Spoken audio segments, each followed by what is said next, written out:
Yeah, we're going to do another live vlog here. Now, I'm going to try to talk a little bit about this recent thing with Japan and North Korea over a rocket launch for research. Now, Japan's going ape shit over this. Really pissed off. The reason being is that North Korea didn't ask their permission to test this rocket. So Japan's, they're mad about it. North didn't come to them beforehand and tell them what they were going to do and all this, and that's a fair point, you know. But the thing that kind of inspired me to talk about this here on the live channel is something that a little exchange I had on Twitter earlier today. Now, I posted this tweet where I basically said, you know, Japan needs to cool their jets, needs to back off North a little bit before they start some serious shit. Now, I did a video for exclusive to YouTube where I talked about, you know, North, this is not a problem, Japan's overreacting to this, Japan's freaking out, it's really not anything to worry about. You know, the North have informed Japan of the trajectory and the path of the rockets and all this. The only thing, and this is what I'm saying now, is the only thing North Korea didn't do was ask Japan's permission to have this test rocket float into their airspace a little bit. When they've already told Japan, we're going to do it, it's safe, don't worry, we're not bombing or attacking you, we're just firing it off a test rocket. But Japan goes, oh no, you didn't come and beg for our explicit permission. And you know, that's a sovereignty issue, and I get that, but I really do get that, you know. But I got some response from someone basically saying, you know, that it's the stupidest thing I've ever heard, you know, and I responded to that by basically saying, wait a minute.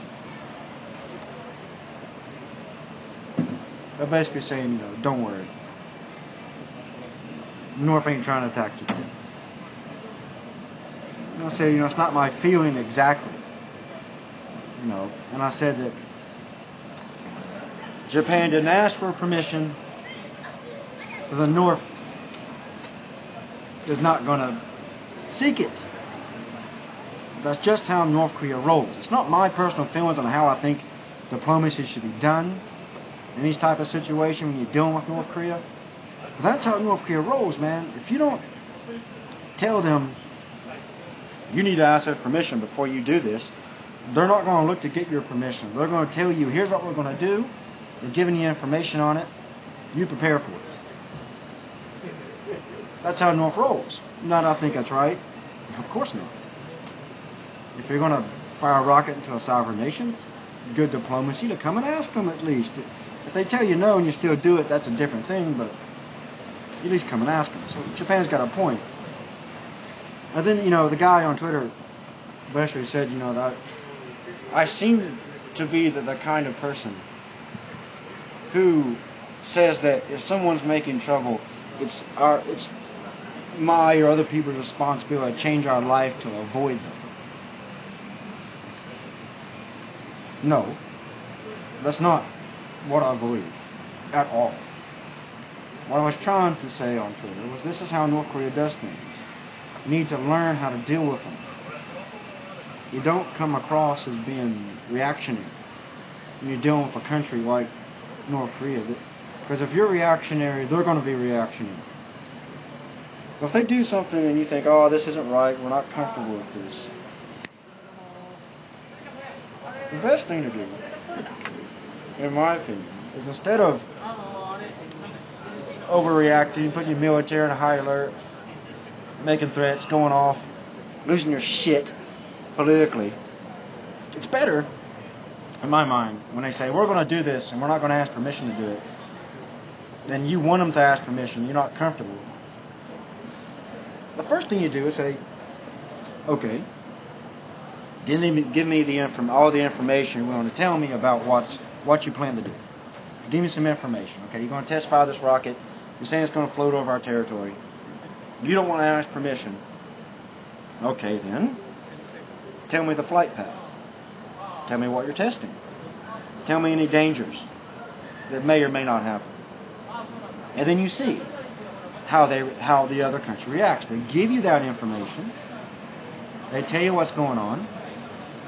Then you just create a better situation for yourself. You've improved relations, actually. Now, you failed in stopping them from doing something you didn't want them to do, but you have succeeded in getting them to be more transparent with you. It's a step in the right direction there. So they give you most of that information. You say, okay, are you still going to do this because we're real uncomfortable about it, We still don't feel confident. We're not exactly confident about you just going ahead and do this without asking us. Can we work out some type of deal, some type of public show of trust? We can arrange something to make it look better? That's a much better way to go about things. Much better. To deal with countries that are difficult. Like North Korea, they're difficult to deal with diplomatic-wise. I think everybody knows that. But you don't threaten them. It doesn't help anything. And you say, no, you better not do this shit. Or we're going to shoot down that damn rocket and fuck you and fuck your country and we're pissed off and we ain't going to take it. Okay, there's a time and place for that. And if they're moving submarines near your waters and they're acting in aggressive maneuvers on a routine basis, yeah, then you tell them, hey, fuck you, what's going on? But if the country's launching a test rocket that may or may not be used for military purposes, we're not for sure, then that's not the time to lose your shit and freak out. You've got to be cool with these countries. You've got to maintain your shit when you're dealing with a country like North Korea because they're keen to you. They will pick up on any type of political weakness they see. And that's what North Korea has solved. Because Japan's biggest ally when dealing with the North is America. Their ally is not with China on this issue. So they come up and make this big shit about it. Oh, yeah, fuck you, and you better not do this, and we're going to do this. America, totally moot on it. Did not come to Japan's side and say, yeah, North, you better not do this. No.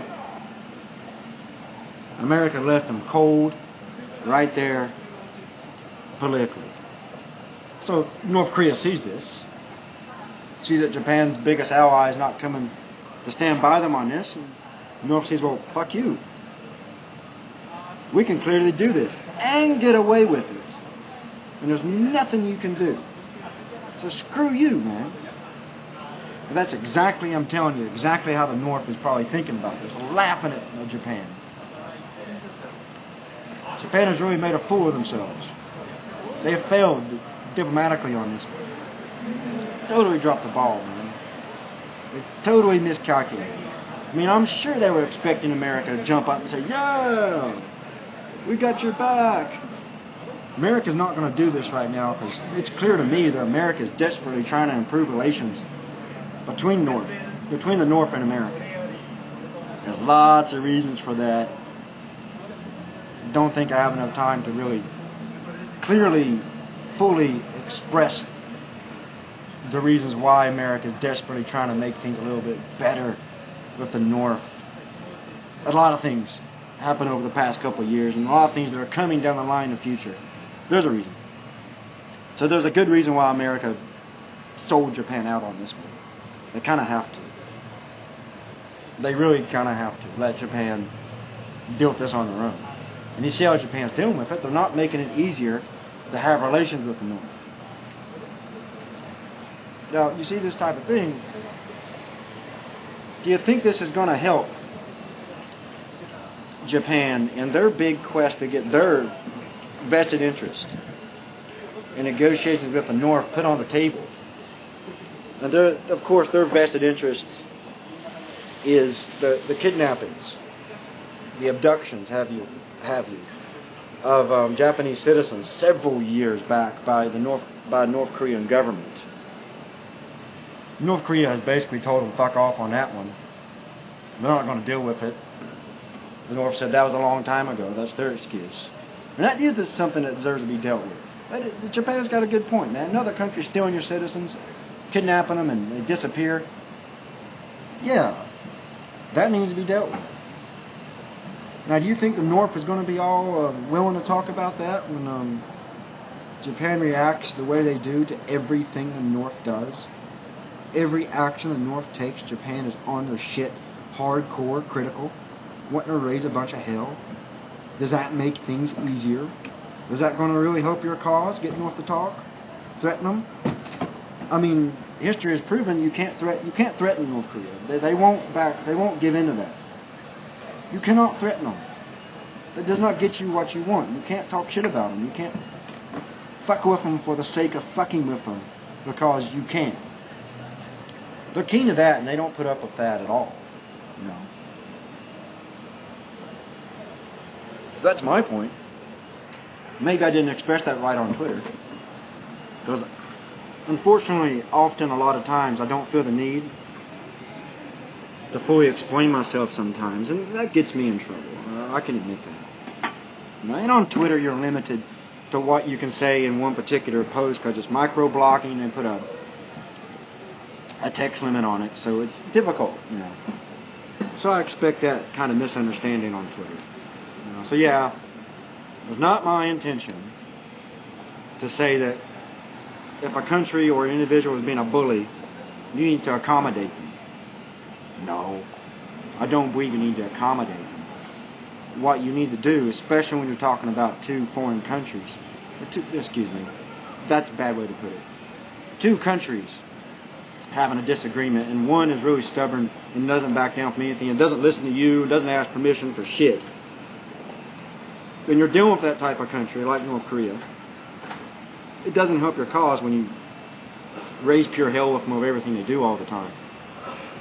If you gotta be a lot cool with them. It's like, I look at North Korea as one of these, the way they do things, if we can compare it a little bit, not to come too harshly on the North, but North is kind of like that half-ass bully in high school. Not the badass bully, not that guy. The smaller one. The one that's got a chip on his shoulder. The one that kind of will fight anybody, but they're really too small to be fighting anybody, and they get their ass kicked routinely, but they still stand up for themselves. It's that bully. That's the bully when you talk about trying to metaphorically look at North Korea as an individual. You know, they're like that little guy, that little scrapper. You know, doesn't give up ever, and doesn't back down ever. Do you guys remember how we all used to deal with that person? Did we give them shit constantly? Did we stay up their ass? No, man. Of course we didn't. I know from my experience in my high school days, we humored them, mostly. We tolerated their antics.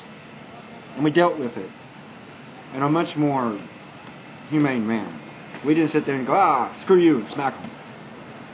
Some people did, but it was much more common, you know, that guy. We'd go, yeah, man, I know.